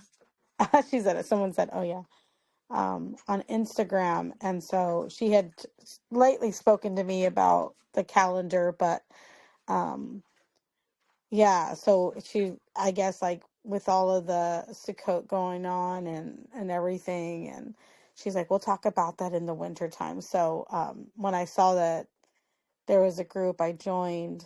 And so, yeah, I'm in Northport, Florida. I've lived here since almost 2 years now. Um, and I have a 12-year-old daughter, a 14-year-old daughter, a 3-year-old son, and unfortunately, my husband, he is a Trinitarian. Um, he's a Christian, and he's on his way to divorce me. We're separated right now. It's been really sad, um, just how it kind of come out. But yeah, so it's just my girls really and I, Justice, Palal's with us and things like that. But we are pretty new to all of this, so I'm open to learning. Yeah, absolutely. And you know, we're all going through similar situations right now as well. And I'm definitely praying. If you need to talk, we're all of us are here to listen as well. So, we're all family here and we try to help each other and uplift each other.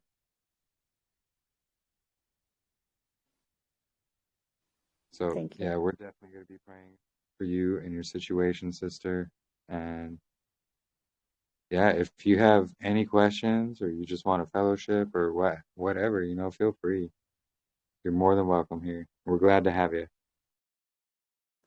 Yeah, somebody posted, I think it was Marissa posted something, and then you posted something, so that'll keep me nice and occupied, and I'll read through all of that, and I think there was a video there, or somebody sent something as well, so I will look into that, and I think instead of asking all these probably really annoying questions that are in my mind now, I'll just save it and maybe see if those papers that you posted will answer anything. So thank you. Yeah, absolutely. And yeah, so it'll be me, Marissa, Natalie, Miranda. We all know a whole lot about the calendar. So yeah, and Natalie, she's on fire for sure. She's in our group here, actually. She's not on at the moment, but she's like a star here in our group for sure. Yeah, she's on fire. Her and I have been in chat like privately, and we're coming up with some good stuff. Yeah, definitely. Very good stuff, actually. Very interesting stuff.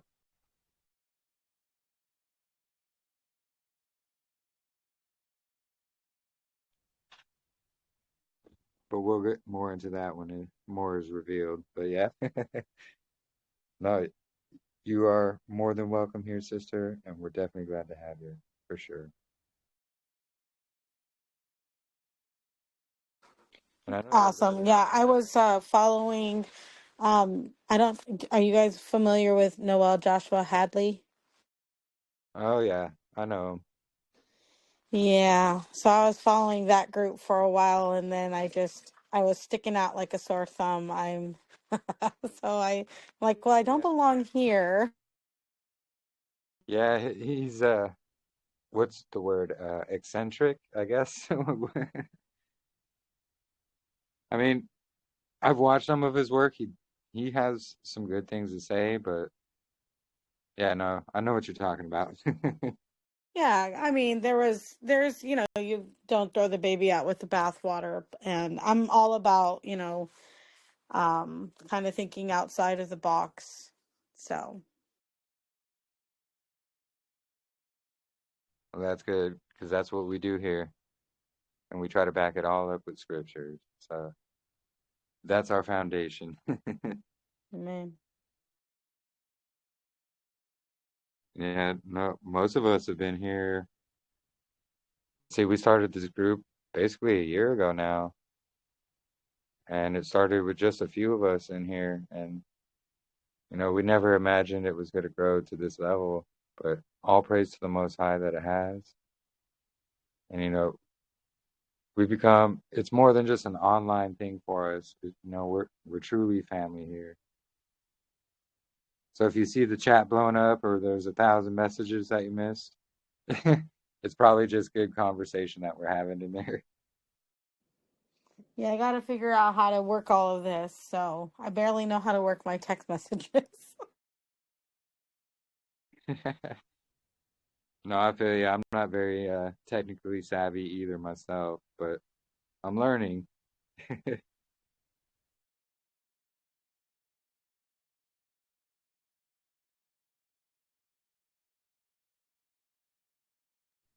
But yeah, like I said, Thursdays, it used to be Wednesdays, now it's Thursdays. We usually have our midweek midrashes, and it'll be about this time.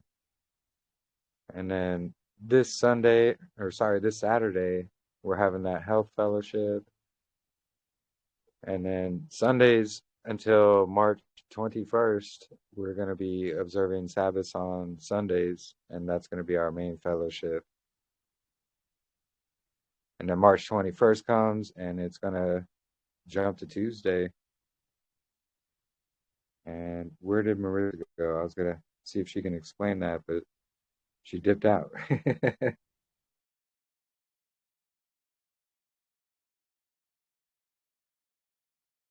It's all good. There's plenty of time for questions.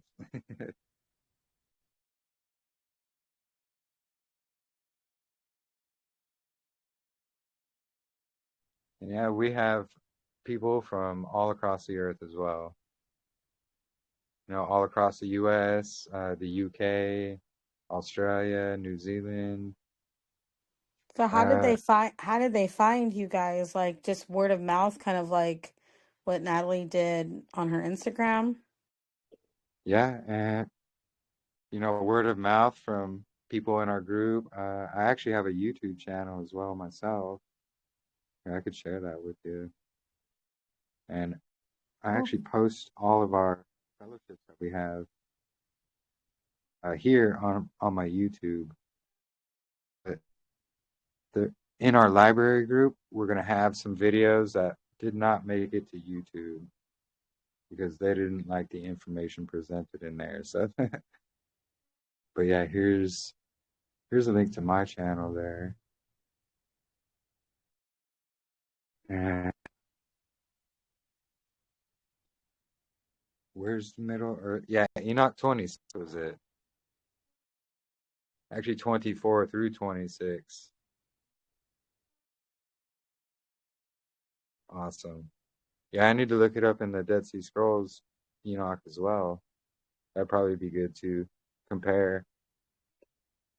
I know definitely when we get to Enoch chapter 82, I'm going to be reading those verses that are found in the Dead Sea Scrolls after verse 20 of Enoch 82.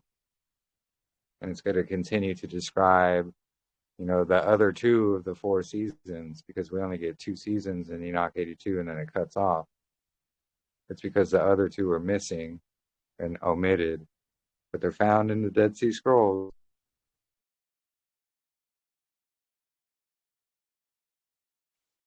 Yeah, you know what's interesting about that, Jeremy, is when you talk about, no, the wordiness is the middle of the earth, but then you had Admiral Byrd who talked about flying into the hollow earth. Yeah, So just stuff that makes you go, yeah, exactly. And that land he said he saw beyond the ice wall and things like that. Yeah, I mean that's why. I mean, of course, you've probably seen them too, but there's other maps out there, old maps that show other land masses outside of what is the commonly known, continents that we know today. And so wouldn't surprise me at all that we have been kept in the dark way more and much more than what we ever thought. That I definitely agree with. We went over those maps quite a while ago. Maybe I should do another study about those maps. Could you Because imagine if that got out? If that was something and all of a sudden it's like someone was able to show proof, hey, by the way, here we are, we're flying into, but it makes you wonder too why, the South Pole is so guarded. That the outer ring is so guarded that if you get anywhere near it and you're not authorized, I've seen the videos, they'll literally show up and say, hey, you need to turn around, or suffer the consequences. yeah, exactly. You can't go past a certain what is it, Yep. longitudinal line. It's the Yep. same with the north as well. Interesting enough. Yeah, because it makes you wonder, like, okay, what are you trying for people not to see? You definitely are hiding something. This doesn't make any sense, Yeah. And when But you look at the flight routes and the shipping routes, they never go into the north and then never go past that longitudinal line in the south yep, either. exactly. It's also Yep. interesting that the United Nations guard it, Oh yeah, Yeah, they have they can keep a peace treaty with countries that are at war right now, but they still have that peace treaty going. Yep. yep. And it's also interesting with like the new obsession with Greenland. Yeah, actually, I think that's because it's tied in with what's in the north, actually. Exactly, exactly. And how is it called Greenland, but it's supposedly all ice?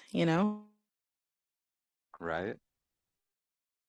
And there's supposedly extra land right around there as well, because it's seen on these older maps. Like there's islands that are there, but they don't show them on our, modern maps and things like that.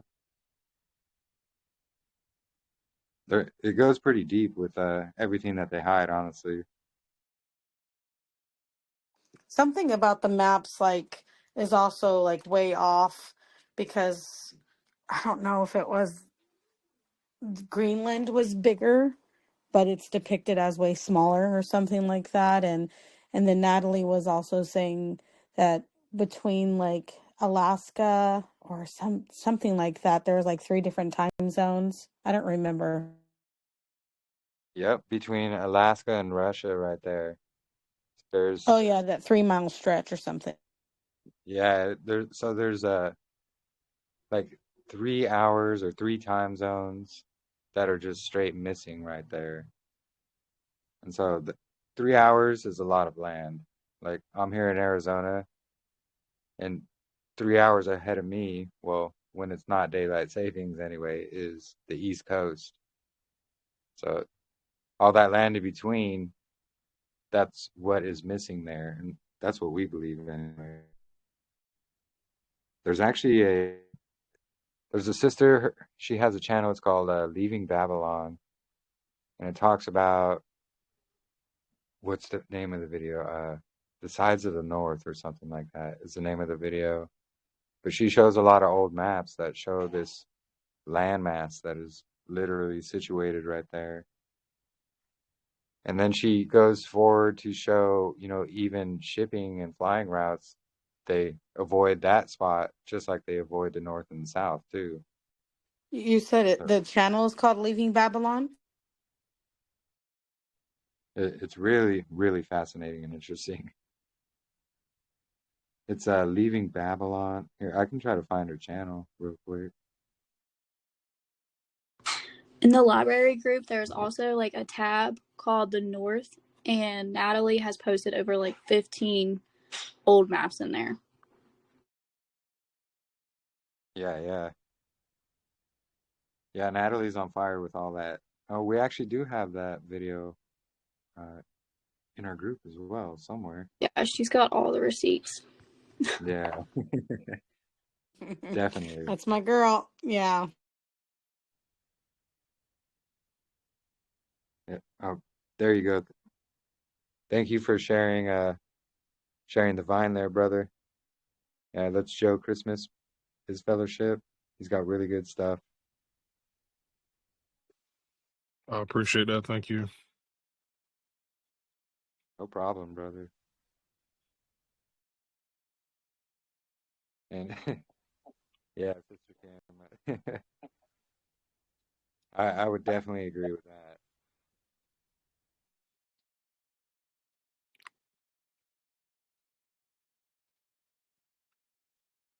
that. The heart messing with our weather, and once it's destroyed, maybe it'll actually be great. Yeah, because we know they do manipulate that weather, the climate, everything.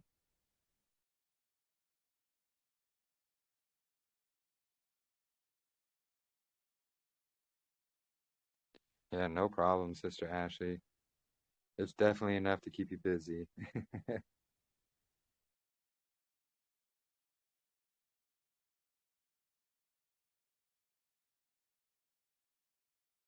But yeah, no, it's been an amazing fellowship this evening.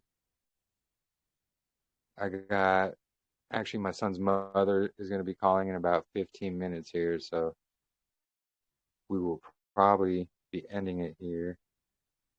So, unless anybody has any questions or anything they'd like to talk about really quick, but we might end it there for now.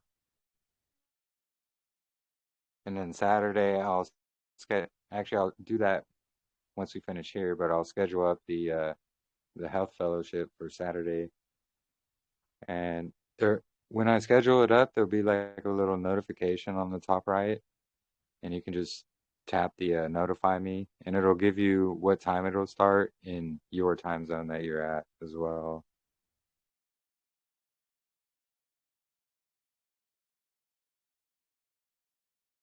Awesome. Well, thanks for doing this, Jeremy. Yeah, Shalom, thank you everyone. for joining. Yeah, shalom, Shalom. everybody. Pray you all have a blessed rest of your evenings, and we'll see you guys on Saturday. All right. Amen. All to the Most High. Thank you all for joining. And shalom, Shalom. everybody. Shalom.